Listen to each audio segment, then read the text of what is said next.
Welcome to my YouTube channel. Today we are discussing about street light and flood lighting. It is in the utilization of electrical energy in 5th unit. So first ఈ street light and flood light అంటే ఏంటో తెలుసుకుందాం. Street light అనేది మనం shopping చేయడానికి use అవుతుంది. ఇంకా ప్రొమినెన్స్ అంటే ఏంటంటే మనం జాగింగ్ చేయడానికి వెళ్ళినప్పుడు, వాకింగ్ చేయడానికి వెళ్ళినప్పుడు, ఎక్కడైనా మనం బీచెస్ సైడ్ వెళ్ళినప్పుడు మనకు ఒక లైట్ అనేది ఉంటుంది కదా, దాన్ని ఏమంటే స్ట్రీట్ లైట్ అని అంటారు. సో ఈ స్ట్రీట్ లైట్స్ అనేవి ఇక్కడనే కాకుండా ఇంకెక్కడ యూజ్ చేస్తారంటే క్లియర్గా విజిబుల్ కావాలి మనకు. అంటే స్ట్రీట్ లైట్స్ అనేవి ఎప్పుడు అట్రాక్టివ్గా కనిపిస్తాయి అంటే మనం డ్రైవ్ చేసేటప్పుడు మనకు రోడ్ అనేది క్లియర్గా కనిపించింది అనుకో, అప్పుడు మనకు అది అట్రాక్టివ్గా ఉంటుంది. ఇంకా మనం ఈ స్ట్రీట్ లైట్స్ అనేది ఎందుకు యూజ్ చేస్తామంటే మన కమ్యూనిటీ వాల్యూని ఇంక్రీజ్ చేసుకోవాలని చూస్తాం. మనకి ఒకవేళ ట్రాఫిక్ అనేది క్లియర్గా ఉందనుకో, మనకు అప్పుడు సేఫ్టీ అనేది ఎక్కువ ఉంటుంది. సో అలా మనకు సేఫ్టీ అనేది ఎక్కువ ఉండాలంటే ఏంటంటే మన స్ట్రీట్ లైట్స్ అనేవి ప్రాపర్గా ఉంచుకోవాలి. ఈ స్ట్రీట్ లైట్స్లో కొన్ని ప్రిన్సిపల్స్ ఉంటాయి, అవి 2 ఉంటాయి. ఏంటంటే డిఫ్యూజన్ ప్రిన్సిపల్ ఒకటి, ద స్పెక్యులర్ రిఫ్లెక్షన్ ప్రిన్సిపల్ ఒకటి. మనం ఫస్ట్ డిఫ్యూజన్ ప్రిన్సిపల్ కోసం తెలుసుకుందాం. డిఫ్యూజన్ ప్రిన్సిపల్ అంటే ఏంటంటే, ఫస్ట్ డిఫ్యూజన్ అంటే ఏంటంటే ఏదైనా ఒక దాన్ని స్ప్రెడ్ చేయడాన్ని డిఫ్యూజన్ అంటాం. సో ఇక్కడ లైట్ కోసం చెప్తున్నాం కాబట్టి లైట్ అనేది ఎట్లా డిఫ్యూజ్ అవుతుందని తెలుసుకుంటాం. ఫస్ట్ ఈ స్ట్రీట్ లైట్స్లో లైట్ అనేది డిఫ్యూజన్ ప్రిన్సిపల్ ఎట్లా వర్క్ అవుతుంది అంటే, ఆ లైట్ అనేది డౌన్వర్డ్ డైరెక్షన్లో ఉంటుంది అన్నట్టు. అంటే మనం స్ట్రీట్ లైట్లో చూస్తాం, అది ఇట్లా లైట్ అనేది డౌన్వర్డ్స్కి ఉంటుంది.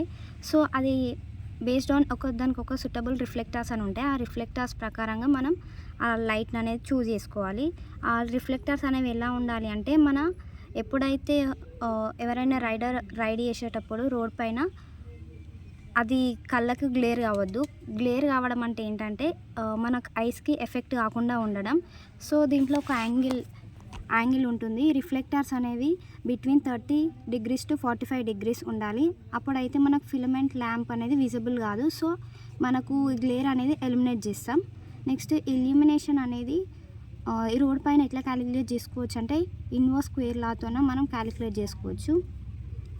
స్పెక్యులర్ రిఫ్లెక్షన్ ప్రిన్సిపల్ అంటే ఏంటంటే, ఎవరైతే డ్రైవ్ చేస్తారో వారిని మోటారిస్ట్ అంటాం. సో వాళ్ళు డ్రైవ్ చేస్తున్నప్పుడు వాళ్ళకు 30 meters అహెడ్ ఉన్న ఆబ్జెక్ట్ అనేది క్లియర్గా కనిపిస్తుంది ఈ లైట్ వల్ల.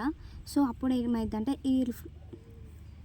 In this case the reflectors are curved upwards. So దీంట్లో ఏమంటే రిఫ్లెక్టర్స్ అనేది అప్వర్డ్స్ ఉంటాయి. సో దానివల్ల మనకు లైట్ అనేది డౌన్వర్డ్గా కనిపిస్తుంది.